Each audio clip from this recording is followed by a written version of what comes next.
Yeah, it was my choice. I didn't really talk to anybody about it. I just kind of told my team like I'm gonna just say the truth. He's strong. He has good left hook. One time he opened up. I cracked him and he didn't open up. He looked like he was training. Ryan didn't train for that fight. It's a lot. I don't think so. Ryan didn't train. He didn't train for that fight. After his surprising loss to Rolly Romero, Ryan Garcia dropped a bombshell, revealing he wasn't mentally ready to fight and felt pushed into the ring by his team. "I tried to fight through it but found myself very off after the year layoff," he admitted.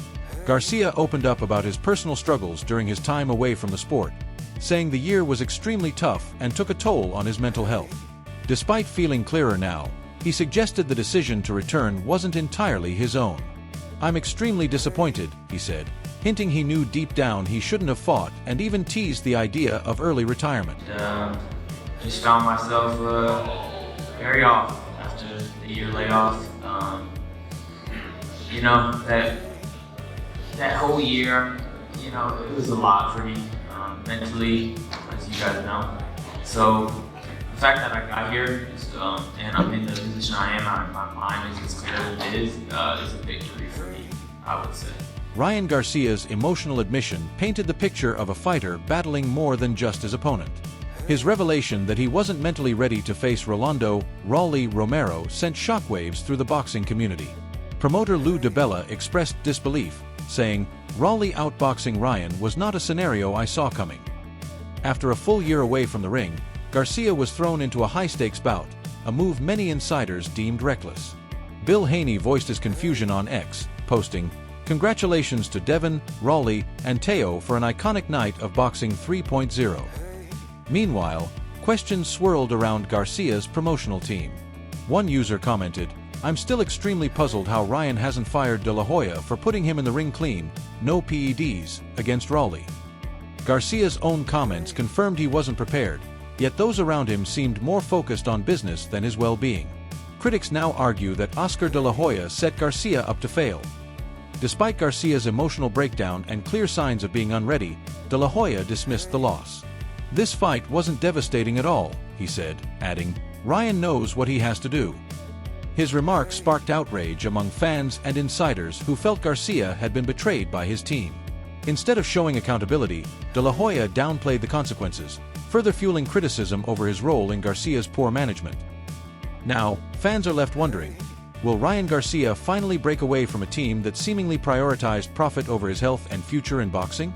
He'll live to see another day. That's it. How devastating of a loss is this for Ryan, man? Not devastating at all. At all. Went 12 rounds. He knows he's way better than that. He knows what he has to do. So. Do you think the Devin Haney fight probably off the table? Do you think that, or? It'll be back. It has to happen. How do you think Devin looked out there, man?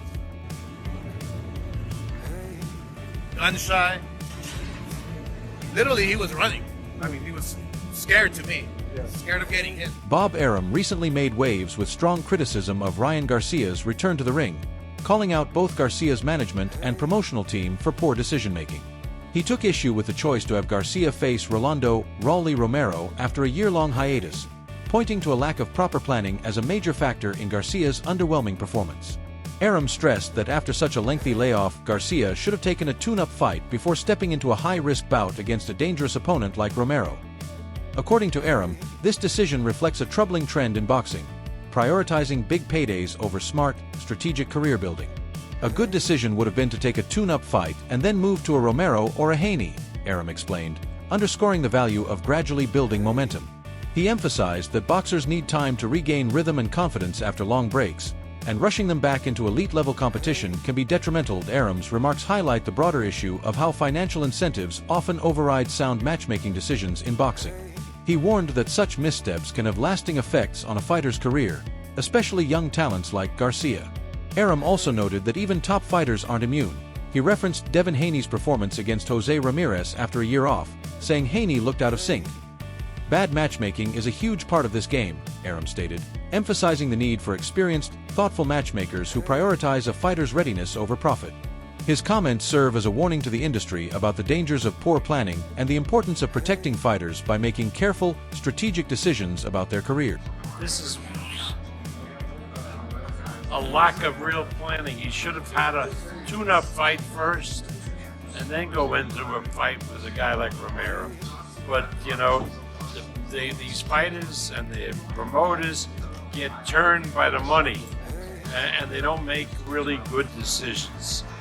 A good decision would have been to take a tune-up fight, and then, you know, then you move to a Romero or even a Haney or so forth. You don't go right in after a year. You know, look at Haney. Haney looked terrible with Ramirez because he hadn't fought in a year. Did he seem to be gun shy? Did he seem to be worried about taking another big shot? Who's that? David Haney, with the way that he was moving around the ring. Absolutely. You see that? I mean, you know, I don't know how he scored because it's hard to tell. But, you know, who's going to want to see Haney fight if he fights that way? You want to see the rematch? After what? Yeah. What do you think about Teofimo Lopez? He did okay. I mean, he did okay. But he knew he was in with Barboza, who can't break an egg. You know, Barboza's fought so many fights for us. I don't think he's had one knockout. You know, so Teofimo could show his whole arsenal. Ryan Garcia has been refreshingly open about his mental health struggles, offering a rare glimpse into the emotional battles he's faced outside the ring.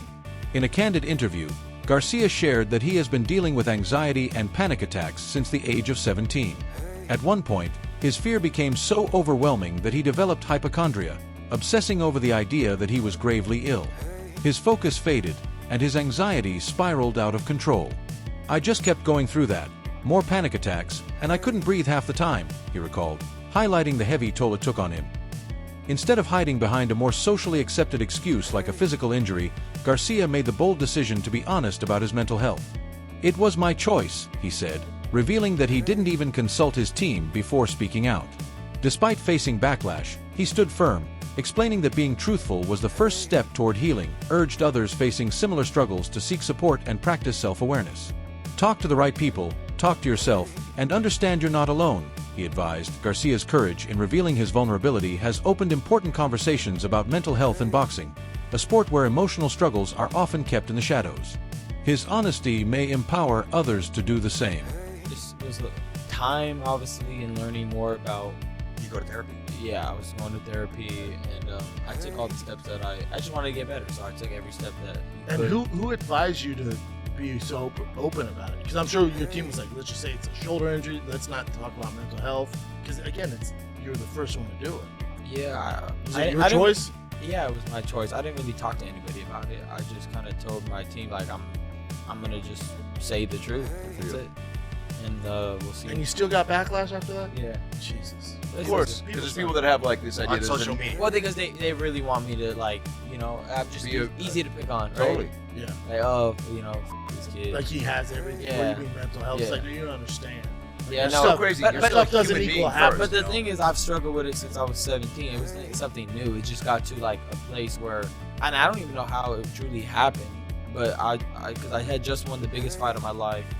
Which fight was that? It was Luke Campbell, right after I knocked him out. Huge fight. And I was on top of the world. Like, I mean, my social media numbers were even crazier than it is now, and it's Is there a crazy big now. growth from that? Yeah. Yeah, it was amazing. But Was it the pressure? Is that what got to you? no, I got to, like, I just got so lost. Like, I don't know. I can't really explain it. I just kind of like being in a maze and you don't know where to go. Like, I just couldn't keep my focus on anything, and then I just kept on thinking I was sick. I came to, like, I became like a true hypochondriac to the point where I was like, yo, I got a problem for sure. Like, and then I just kept going through that, and then more panic attacks, and I couldn't breathe half the time. So how'd you get out of it? Talk to the right people. Talk to the right people. First of all, talk to yourself. Yeah. Say this is an issue. Exactly, being honest with yourself, the truth, and then conversations with people and understanding that other people have went through a similar situation. It kind of eases off that thing. I'm alone in a way. Like, Yeah. okay.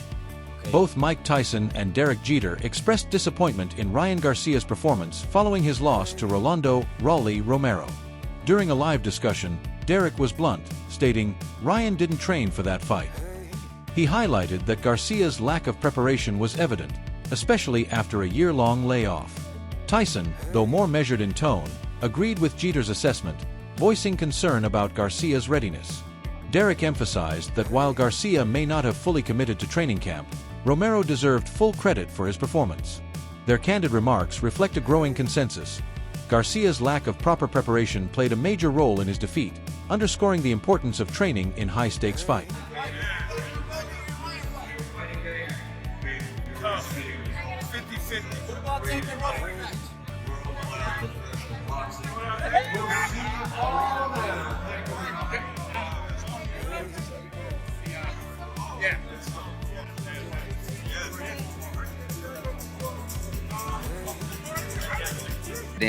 A dance partner that makes sense.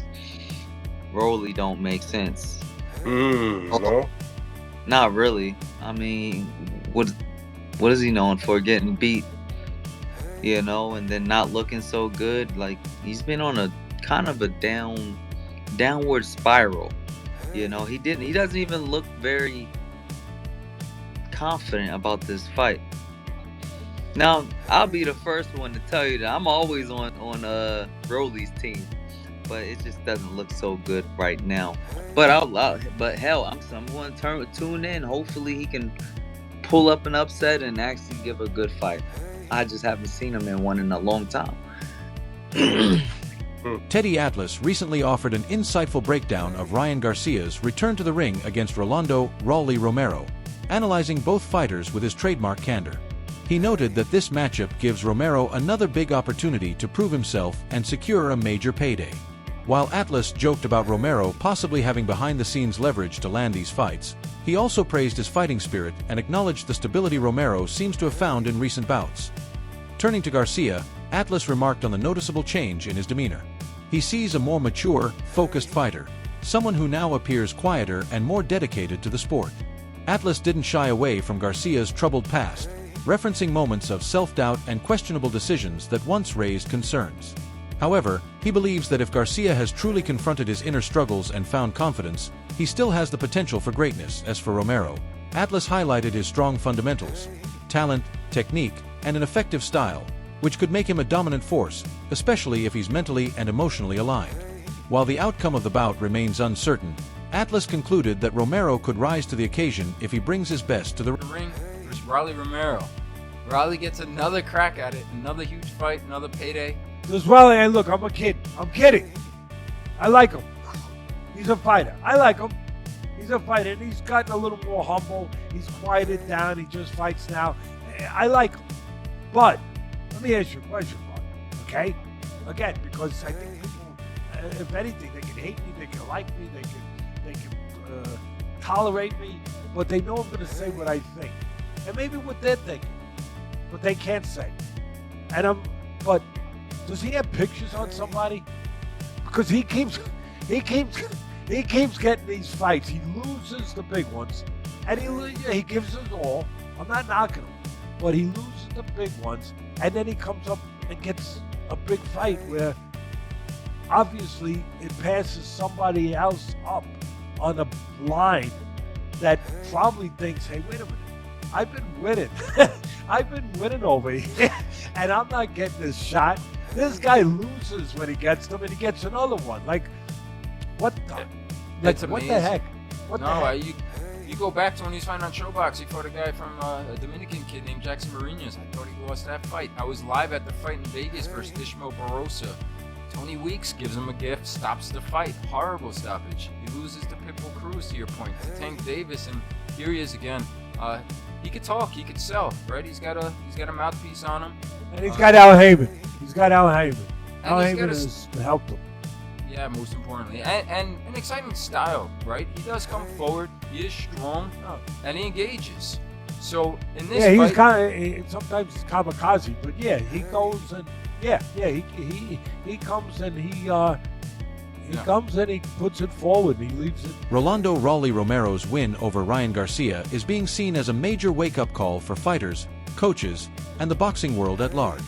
The fight underscored the critical importance of discipline, preparation, and consistency, qualities that are non-negotiable in a sport long referred to as the sweet science.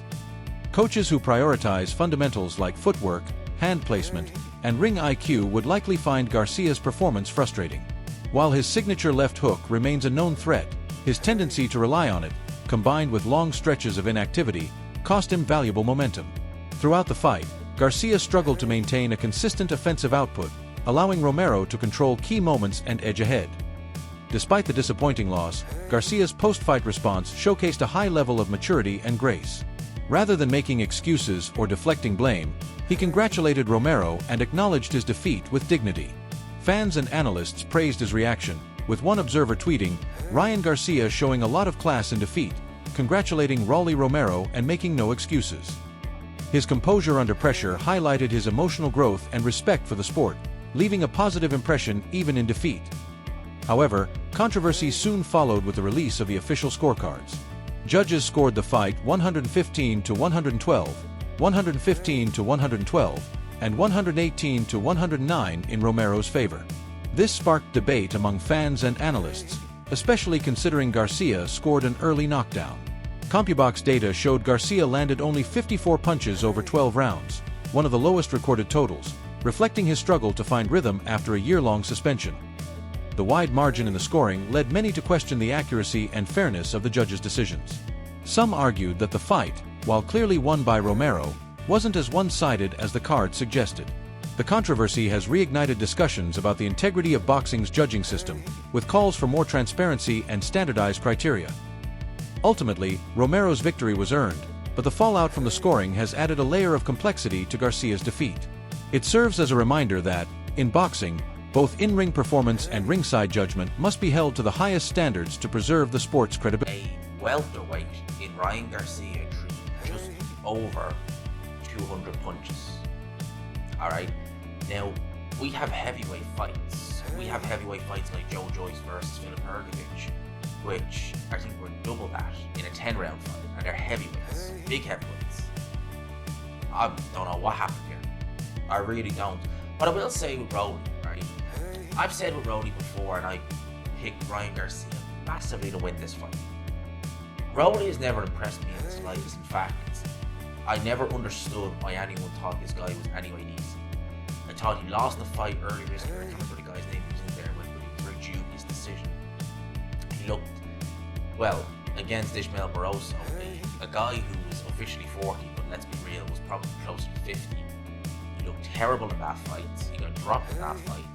He got stopped at one punch by Tank Davis. He got the living crap beat out of him by Pitbull last year, so much so that when they interviewed him in the post-fight, he sounded just completely incoherent and out of it because he was probably concussed in that fight. And I just thought, like, this is just tailor-made for Ryan Garcia. He's got the easiest fight out of them all. It's just tailor-made for him.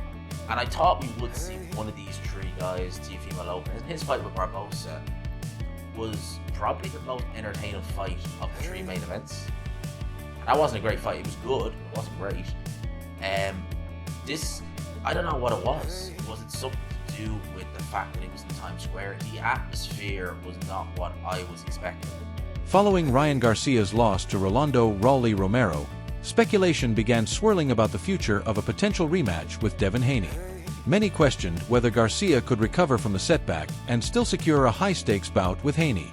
However, Oscar de la Hoya, Garcia's promoter, quickly put those doubts to rest.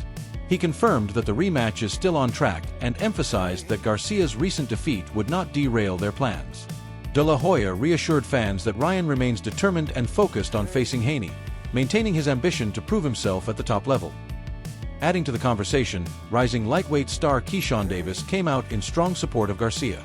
He boldly claimed that Ryan is fully capable of knocking out Devin Haney in a rematch, expressing unwavering confidence in his talent despite the loss. Davis's comments suggest he believes Garcia can overcome adversity and re-establish himself as one of the elite fighters in the division. "It doesn't matter now," Davis said. "Ryan is going to fight Devin, and everyone will be watching." The Garcia-Haney rematch remains one of the most anticipated bouts in boxing, with fans eager to see how the rivalry unfolds. Meanwhile, Romero's promotion capitalized on his victory, claiming that Rolly is now the true champion of the lightweight division. They even took a swipe at Gervonta "Tank" Davis, stating that his era is over and his resume means little in light of Romero's win. The bold declaration sparked intense debate across the boxing community. While some fans embraced the idea of a power shift, others questioned the legitimacy of such claims. Whether Romero can continue to live up to the hype remains uncertain, but his camp is riding high on momentum for now. Became a champ. Rolly became a champ. Ted resume is gold. Oh. I'm telling you, they're gonna go crazy. They gonna go He crazy. did this to him. He did this to him. So what that say about it? Oh man, I can hear it now. How about this? Every time they put Ryan Garcia in position to win a belt, he f***s up. Damn. Damn, and if you say every time they put position in Rolly, he win. Crazy. Crazy, bro. Rolly shining is about. Look at Devin. Look at Devin. Look at Devin. He shook his head because he upset. He Look gotta at be Devin. disappointed. There goes my fight. He about to see the bag get down. That's it for today's video. Stay tuned for more and see you next time.